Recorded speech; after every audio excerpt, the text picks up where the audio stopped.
Mongela, uongozi wote wa chama, uongozi wa jumuiya ya wazazi na washiriki wote wa kongamano hili. Uchungu wa mwana, uchungu wa mwana, kazi na utu, kazi na utu. Tunasonga mbele, tunasonga mbele. Dr. Samia Suluhu Hassan oye! Tuinue mikono yetu hivi. Dr. Samia Suluhu Hassan oye!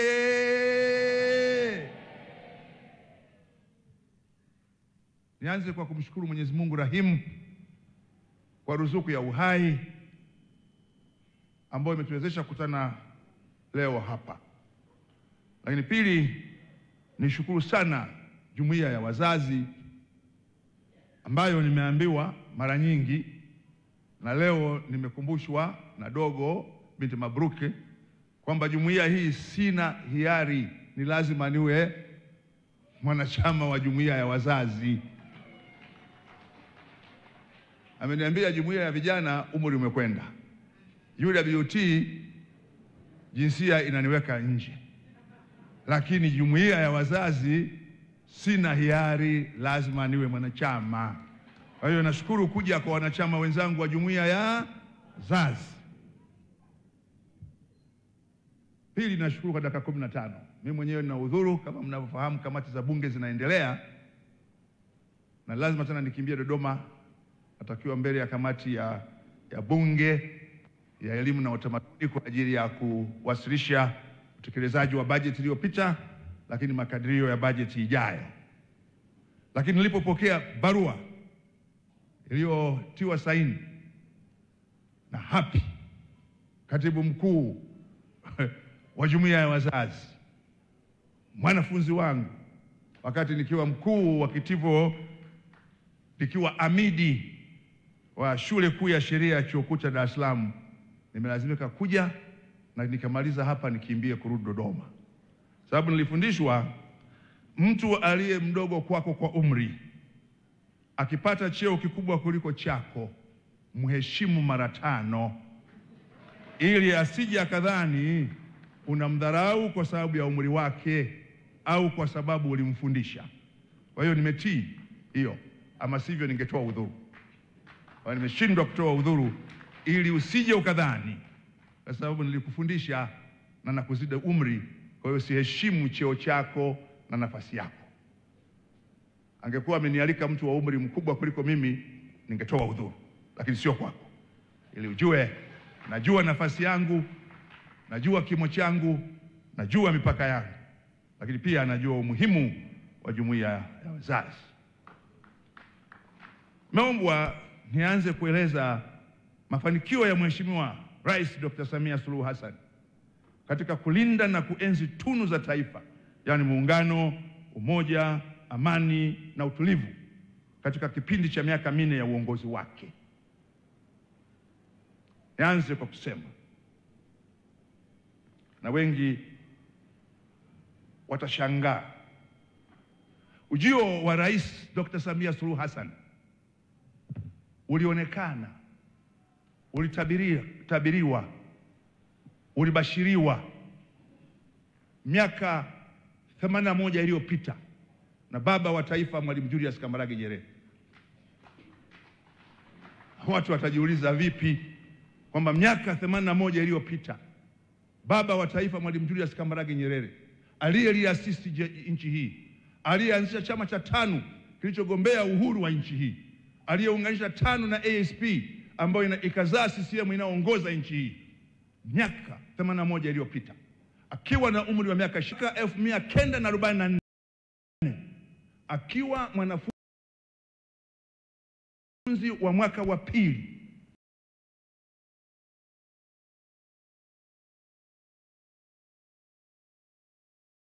katika uhuru wa wanawake, kitabu ambacho hakikuchapwa mpaka yeye alipofariki. Walipokwenda kufungua makabrasha yake wakaukuta ule mswada wa kitabu cha uhuru wa wanawake ambacho alikiandika akiwa na miaka 22, miaka 81 iliyopita. Na kitabu hicho sasa kimetafsiriwa katika lugha ya Kiingereza na profesa mwanamke wa chuo kikuu cha Makerere. Kinaitwa Women's Freedom. Women are eagles, yani yule ndege tai and not chicken. Katika kitabu hicho alichokiandika akiwa na miaka 22, ukurasa wa 38, anasema wanawake wanaweza kuwa watawala, madaktari, walimu, waandishi, wanasheria au mafundi na watu wakubwa katika jambo lolote linalohitaji akili. Alimuona Samia? Hakumuona? Alimuona Samia? Hakumuona?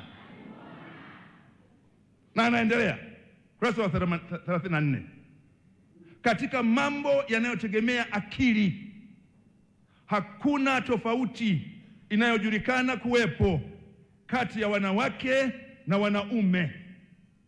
Mwanamke kama Malkia Victoria wa Uingereza aliweza kutawala vizuri kwa akili sawa na wanaume mwingine yeyote.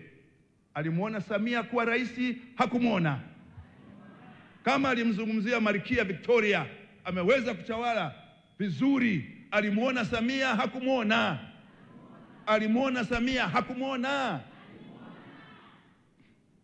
Kwa ina maana Mwalimu angeandika leo pamoja na mfano wa Malkia Victoria,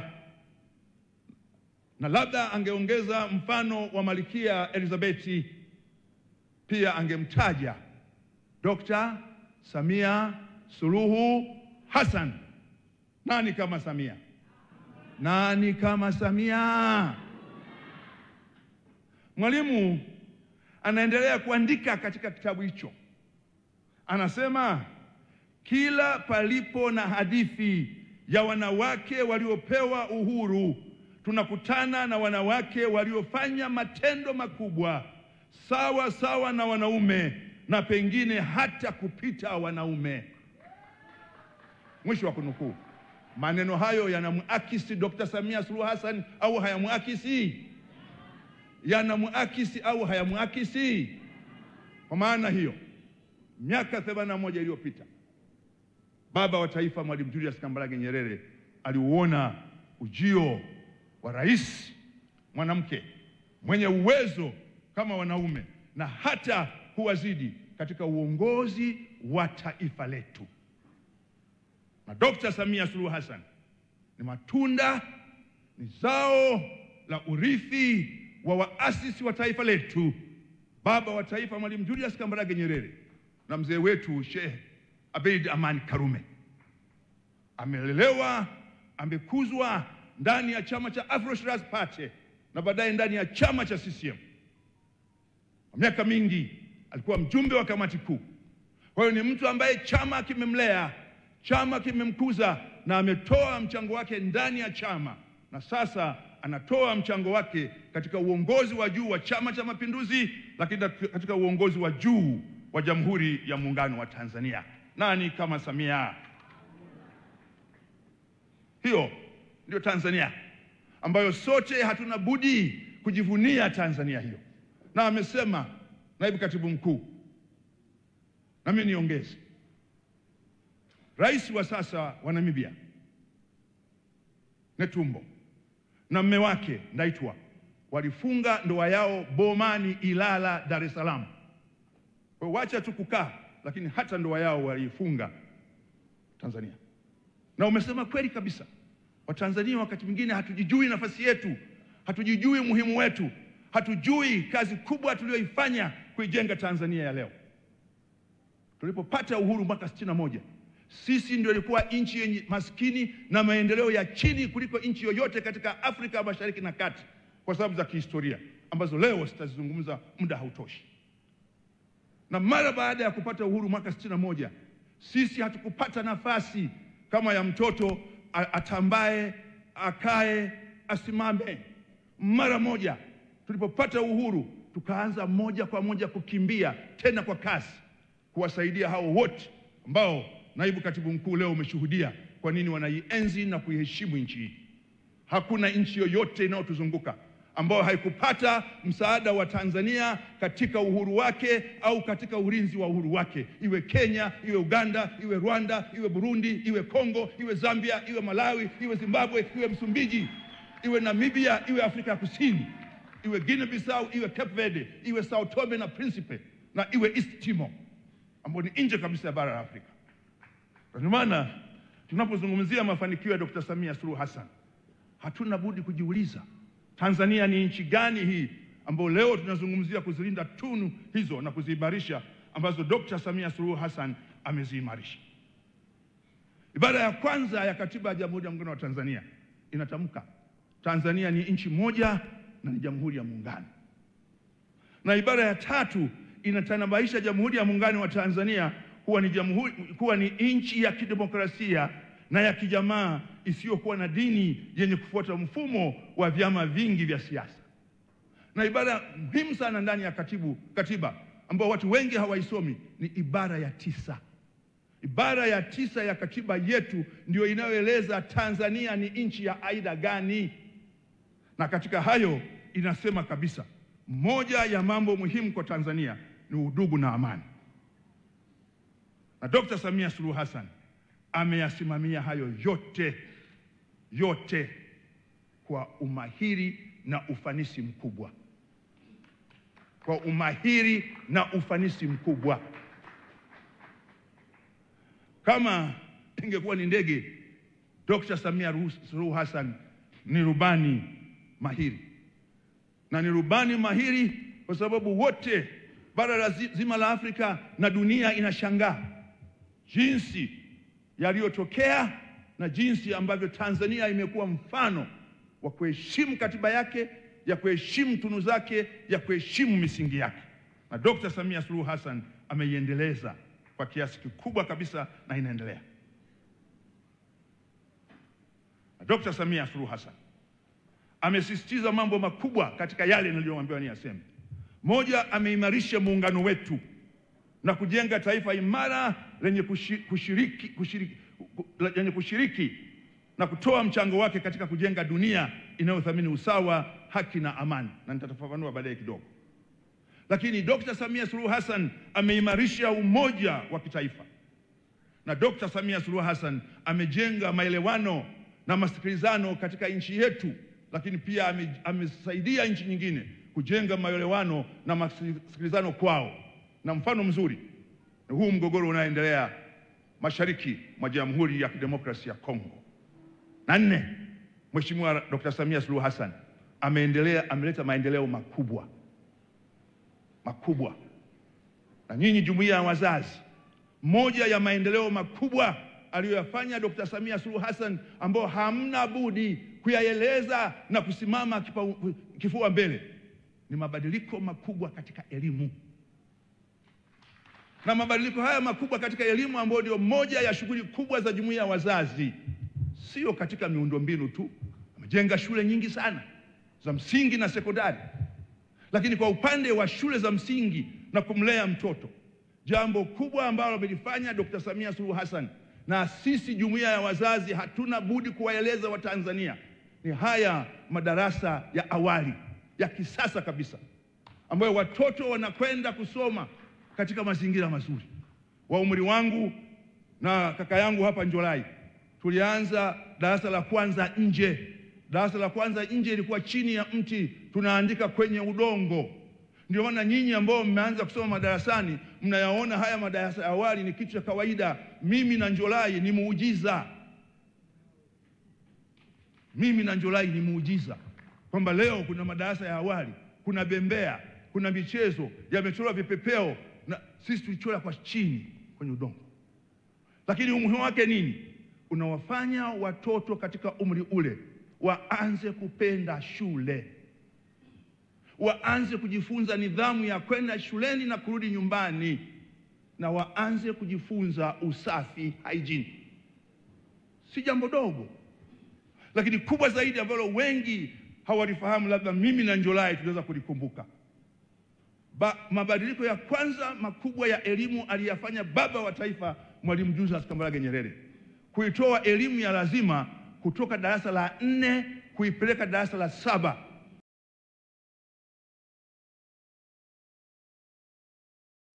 Na kufuta darasa la 8 kuu. Njolai utasema pale pale aliwafungulia kuanzia mwaka 65 darasa la 5 pale pale, na zile shule ziliitwa extended primary school, na hakika hapi uzijui. Hawa wakaenda middle school, hawa wakaenda extended primary school. Darasa la 5, la 6, walipofika wa extended primary school darasa la 7, mwalimu akasema wanafunzi wa darasa la 7 la extended primary school na wanafunzi wa darasa la 7 la middle school na darasa la 8 la middle school watafanya mtihani kwenda form 1. Ndio maana mpaka leo mtu kama Njolai anazungumzia darasa la 9 ambalo halipo, kwa sababu lilikuwepo darasa la 9. Toka hapo imechukua zaidi ya miaka 50. Mabadiliko makubwa kufanyika sasa, kuitoa elimu ya lazima ya msingi darasa la 7 kuipeleka kidato cha 4. Nani kama Samia? Hiyo ni kazi ya jumuiya ya wazazi kuyaeleza hayo. Sasa niende kwa haraka. Muungano. Dr. Samia Suluhu Hassan ameuimarisha muungano wetu. Katika kero au changamoto za muungano kama ambavyo ninapenda kuziita, changamoto zilikuwa 14. 11 zote zimemalizwa, 2 ziko katika mchakato wa kumalizwa, na muungano umeimarika zaidi. Lakini hapa niseme kama alivyosema ndugu Mongera, wakati mwingine wa Tanzania hatujitambui sisi ni nani. Sisi ndio nchi pekee duniani ambayo imesalia yenye muungano wa hiari, voluntary union. Nchi nyingine zote zilizokuwa na muungano wa hiari huko Ulaya, zote miungano hiyo imevunjika. Soviet Union, Czechoslovakia, Yugoslavia. Sasa kwa nafasi yangu nisihitaji miungano ambayo bado iko Ulaya ambayo haikuwa ya hiari. Takuwa naenda nje ya wadhifa na heshima ambayo Dr. Samia Suluhu Hassan amenipa ya kuwa waziri katika baraza lake la mawaziri. Kwa wakati wenu tafuteni. Lakini katika bara la Afrika pamekuwa na jitihada nyingi sana za kuanzisha miungano, haikudumu. Muungano wa Eritrea na Ethiopia ulioanza mwaka 52 ulivunjika. Muungano wa Senegal na Senegambia kuunda fungamano la Senegambia ulioanza mwaka 82 kufika 89 ulisambaratika. Muungano maalum wa Ghana, Guinea na Mali ulioanza mwaka 58 mwaka 63 ulisambaratika. Muungano wa Misri na Syria na ikaitwa United Arab Republic kama sisi ambavyo ni United Republic of Tanzania iliyoanza mwaka 58 mwaka 71 ilivunjika. Nchi nyingine yenye historia kama yetu ya kutawaliwa na Wajerumani na baada ya ukoloni wa Wajerumani kugawanywa katika makundi mawili, Kamerun, na wakati wa uhuru Kamerun iliyokuwa chini ya Waingereza na Ufaransa zikaungana. Muungano ule unapitia katika vipindi vigumu kabisa cha wale wa Kamerun wanaozungumza Kiingereza kutaka kujitenga. Sisi huu ni mwaka wangapi wa muungano? Na wauliza ni mwaka wangapi wa muungano? Nazungumza na nyinyi, sihutubii. Ni mwaka wangapi wa muungano? 61. Wengine ndani ya miaka 3, ndani ya miaka 4, ndani ya miaka 5. Na muungano huu umedumu na utadumu kwa sababu ya Chama cha Mapinduzi na uongozi wake. Kwa sababu ya Chama cha Mapinduzi na uongozi wake. Ndio maana ahadi ya kwanza ya Bwana TANU na ahadi ya leo ya kwanza ya Bwana CCM ni binadamu wote ni sawa na Afrika ni nipeni chama kingine chenye ahadi kama hiyo. Sisi binadamu wote ni sawa na Afrika ni moja, manake kini chama kinachosimamia muungano. Na Dr. Samia Suluhu Hassan ameupa muungano wetu nguvu zaidi, ameuimarisha, na muungano unazidi kuwa imara kila uchao, na wote tunaona faida ya muungano, iwe ni upande wa Tanzania Zanzibar au upande wa Tanzania bara. Mimi ni mbunge wa jimbo la Kilosa mkoa wa Morogoro. Sasa tunapata watalii wengi wanaokuja na asubuhi kwa ndege kutoka Zanzibar na wanarudi jioni Zanzibar. Ndio maana sasa tunaomba tuwe ule uwanja wa ndege wa Kilosa ufufuliwe. Maana watu hawajui kwamba Kilosa tuna uwanja wa ndege ambao rais wa Ireland Margaret Robinson alitua pale alipokuja kutembelea wilaya ya Kilosa, ili ndege zitoke Zanzibar, Dar es Salaam, Kilosa ziende Iringa. Sababu sasa watalii wengi asubuhi wanatoka Zanzibar wanakuja Mikumi wanarudi. Nani kama Samia? Lakini Dr. Samia Suluhu Hassan kuhusu umoja, amani na utulivu amefanya mambo makubwa sana kwa kuasisi na kutekeleza kwa vitendo falsafa ya R4. Amezungumzia hapa naibu katibu mkuu wa CCM. Reconciliation, yani maridhiano; resilience, yani ustahimilivu; reform, yani mabadiliko; rebuild, yani ujenzi mpya. Na falsafa hii imewafanya wale walio na hoja za kutafuta wakose cha kusema. Ndio maana unaona wanababaika. Na kupitia falsafa ya 4R, Dr. Samia Suluhu Hassan ameleta suluhu nyingi katika changamoto mbalimbali za sasa, yani contemporary issues, katika masuala ya kijamii, vituo vya afya, zahanati, hospitali, elimu, nishati na yote. Lakini pia katika masuala ya kisiasa tumeona mabadiliko makubwa ya kisiasa ambayo yametoa uhuru zaidi wa watu kujieleza na vyama vya siasa kufanya kazi zao. Lakini katika uga wa kiuchumi, na yeye mwenyewe katika makala aliyoiandika katika gazeti la Daily News la tarehe 31 Juni mwaka 2022, sababu ya muda naomba mlitafute, ameifafanua vizuri falsafa ya 4R. Na amesema hiyo ni moja ya vipaumbele vyake katika utekelezaji wa mambo ambayo ameyasimamia katika miaka minne. Amehimiza maridhiano katika ngazi zote za kijamii, familia kwa familia, ukoo kwa ukoo, jamii kwa jamii, kwa sababu watu wengine maridhiano wameyafanya yaonekane ni maridhiano ya kisiasa tu. La hasha. Na ndio maana katika kutafuta maridhiano ya Watanzania na hasa wenye matatizo, wanawake na watoto, katika mambo ya mirathi, ameanzisha kampeni ya msaada wa kisheria ya Mama Samia ambayo inakwenda na imekwenda nchi nzima, na mpaka sasa wamebakiza mikoa isiyozidi 4 upande wa Tanzania bara, na wanakwenda Tanzania Zanzibar. Hayo ndio maridhiano, yawe ni ya ndoa, yawe ni ya mirathi, yawe ni migogoro ya kazi. Hakuzungumza maridhiano ya kisiasa tu, amezungumza maridhiano ya kijamii. Na hayo tunayaona. Kampeni ile imesaidia watu wengi sana, na hawa watu wa Arusha watashuhudia wakati wa wiki ya sikukuu ya wanawake hapa. Kambi iliwekwa kwa wiki nzima ya msaada wa kisheria wa Mama Samia Suluhu Hassan. Lakini kupitia 4R, kwa sababu ni mwaka wa uchaguzi, lazima tuliseme hii, ameimarisha mfumo wa siasa wa vyama vingi. Ukiona watu wanazunguka mikoani wanasema wanayoyasema, maana yake mfumo huu umeimarika na uhuru wamepewa. Na kazi kwetu ni kuitunza amani na utulivu wakati wote wa mchakato wa uchaguzi. Na sababu tunazo. Mafanikio makubwa ya serikali ya Chama cha Mapinduzi chini ya uongozi wake yanatupa kila sababu ya sisi kwenda kunadi sera zetu kwa mafanikio yetu kwa hoja, iwe ni elimu, iwe ni afya. Moja ya mambo ambayo watu wanaweza wasielewe, wakati wa mkutano wa wakuu wa nchi Dar es Salaam wa nishati, ambao wameazimia kupeleka nishati kwa Waafrika milioni 300 ifikapo mwaka 2030, wenzetu pale walikuwa wanazungumza kupeleka umeme mijini. Sisi miji tumemaliza, vijiji 12,000 tumemaliza, vitongoji vingi tumemaliza. Wenzetu wanazungumzia miji, sisi tunazungumzia kumalizia nini? Kumalizia nini? Kumalizia nini? Na wauliza huko, kumalizia nini? Mkikaa kimya hivi kwenye majukwaa mtakuwa hivi hivi. Ndio mambo kama haya usiyazungumze kwa unyonge. Unapozungumza kwa unyonge, unawafanya hao wanaozungumza kwa shari waonekane wana hoja, kumbe hawana hoja. Ni kwa sababu wanazungumza kwa kujiamini.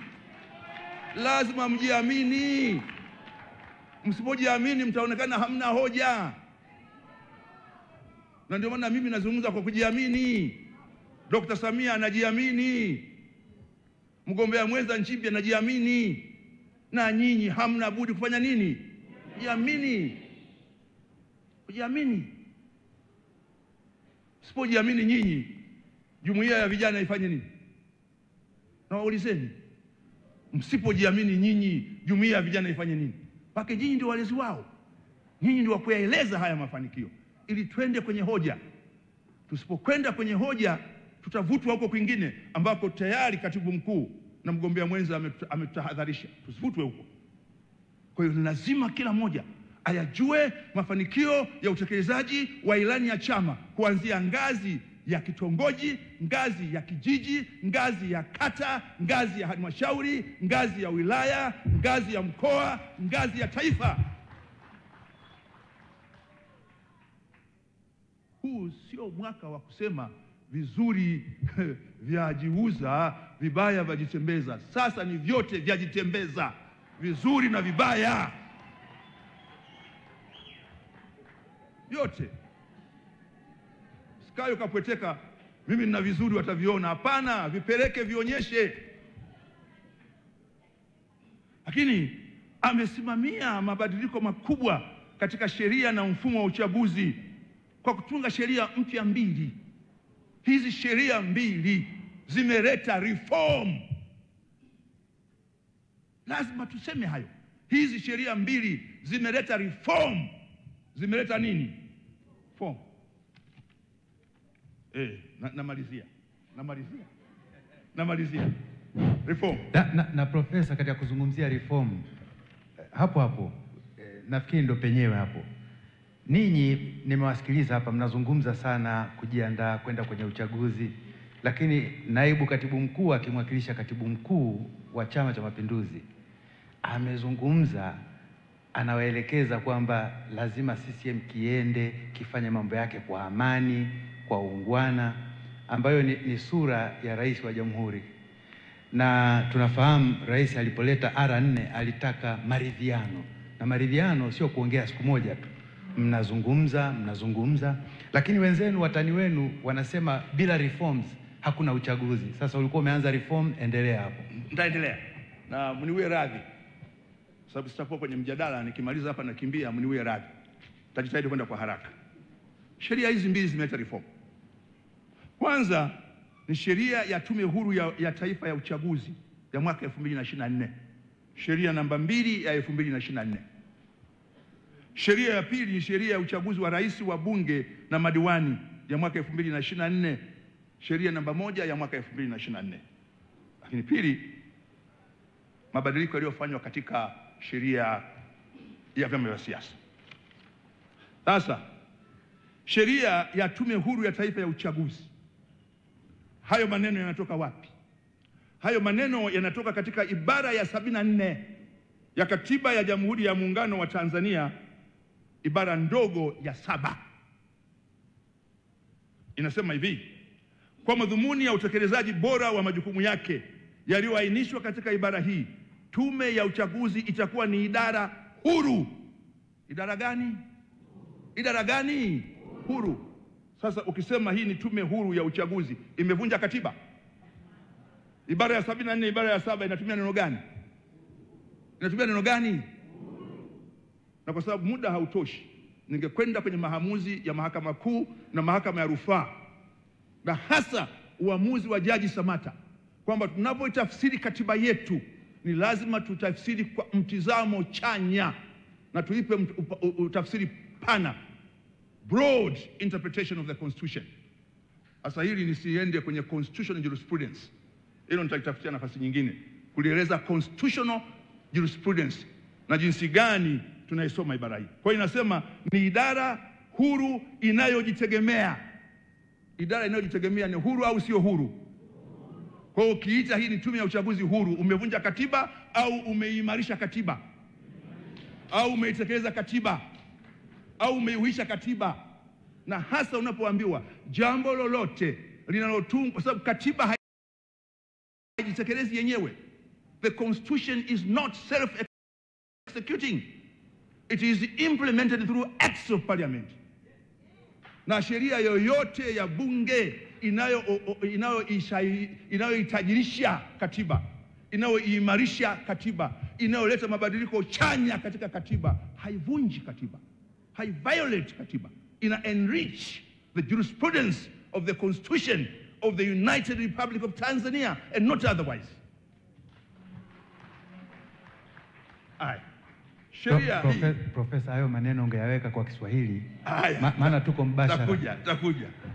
Kwa hiyo utaratibu wote umewekwa sasa wa kumpata mwenyekiti na wajumbe wake. Taeleza nafasi nyingine ili nisichukue muda, lakini kubwa sasa, wajumbe wa tume ya uchaguzi wamepewa ulinzi wa kikatiba, security of tenure, mpaka wamalize muhula wao.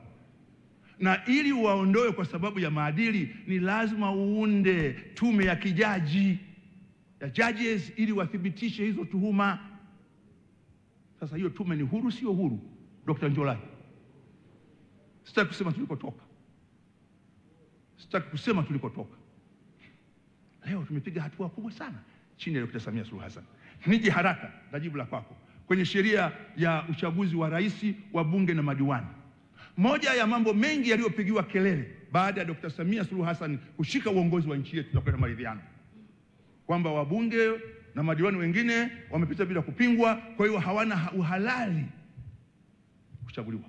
Tanzania ndio nchi ya kwanza duniani ambayo sasa mwenyekiti wa kijiji, mwenyekiti wa kitongoji, diwani, mbunge, rais akiwa peke yake kwenye uchaguzi atapigiwa kura ya ndio au hapana.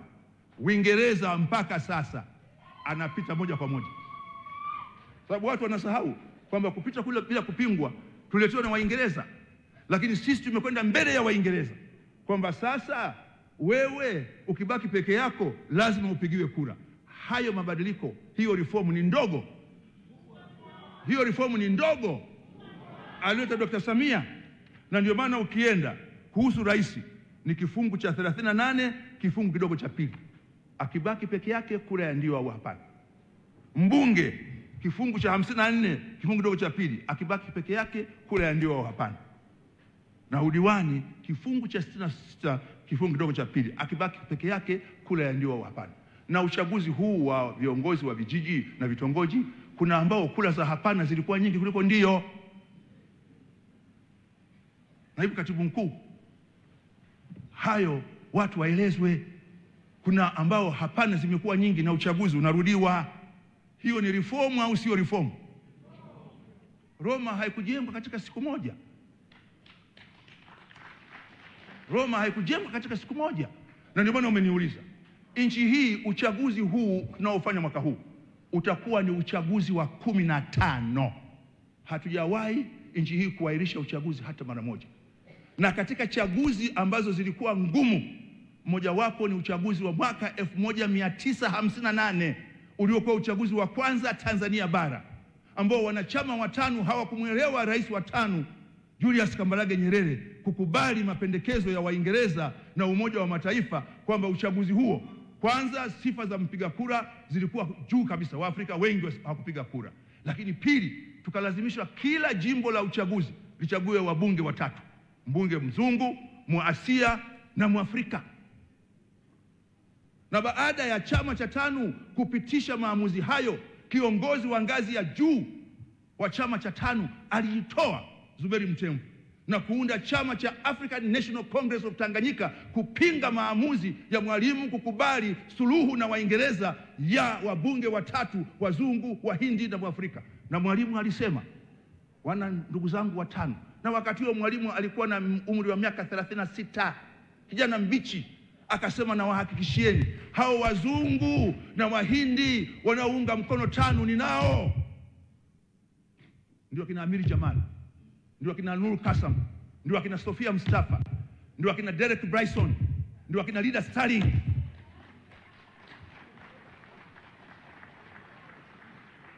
Chaguzi wa pili mwaka 62, Chama cha tano kinamsimamisha Mwalimu kuwa mgombea urais, na chama cha ANC kinamsimamisha Zuberi Mtemvu kuwa mgombea rais. Wale wanashinda. Mwaka 65 uchaguzi haukuahirishwa. Baada ya muungano mwaka 64 na kuja na katiba ya muda, mwaka 70 uchaguzi ukafanyika. Mwaka 75 uchaguzi ukafanyika.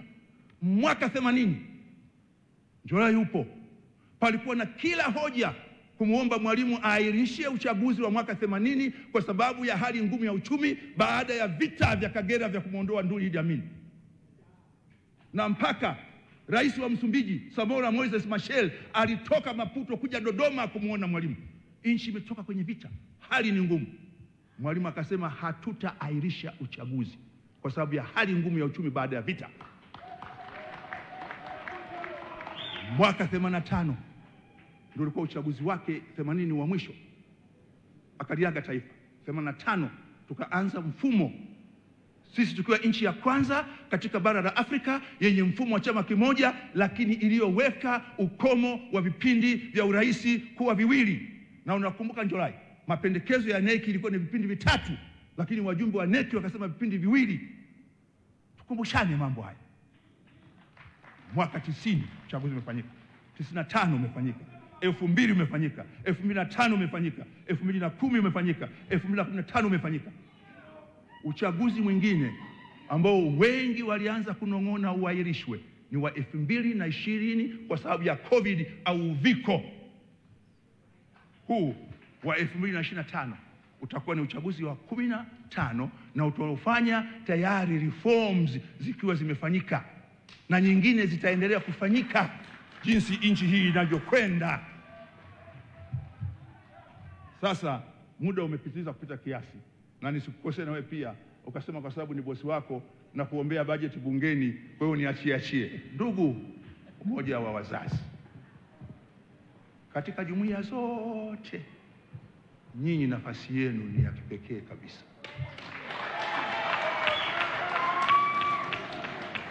Msipoitambua nafasi yenu katika kueleza mafanikio ya Dr. Samia Suluhu Hassan katika miaka minne, mawe yatasema. Fanya mambo makubwa sana katika mazingira ambayo si ya kawaida. Na nilitamani waziri wa fedha ana shughuli nyingi, amekuja. Tumepita katika vipindi ambavyo kiuchumi duniani, lakini yeye amekuwa rubani mahiri na ndege sasa imetua airport Dodoma, inasubiri kupaa tena kwa miaka mitano mingine 25 hadi 30. Uchungu wa mwana, uchungu wa mwana, kazi na utu. Mniwie radhi sana kwa kusema mengi, na yale mengine yasiyokuwa na faida muyaache, yenye faida yote tumpe nani? Dr. Samia Suluhu Hassan. Asante sana Profesa Palamagamba Kabudi, nakushukuru sana.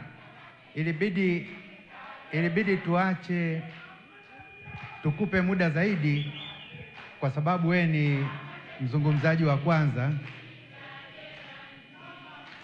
Sasa kongamano linaendeshwaje tena? Aya, nakushukuru sana Profesa Kabudi. Ilibidi tukupe muda zaidi kwa sababu uwasilishaji wako ulitusaidia kuweka muktadha wa historia pia katika haya tunayompongeza Rais wa Jamhuri ya Muungano wa Tanzania leo kwamba ameweza kuimarisha tunu za taifa. Tunakushukuru sana. Na Profesa, kama ulivyokuwa umesema, endapo utaona ipo haja ya kuendelea na safari, basi ni saa 7 kasoro. Sawa, asante sana. Naomba kabla tujaendelea nimkaribishe ndugu yetu mjumbe wa kamati kuu Bwana Mohamed Abud, na yeye akae pale mbele na baadaye kuna wazungumzaji wengine tutawaita kama hapa hapatoshi.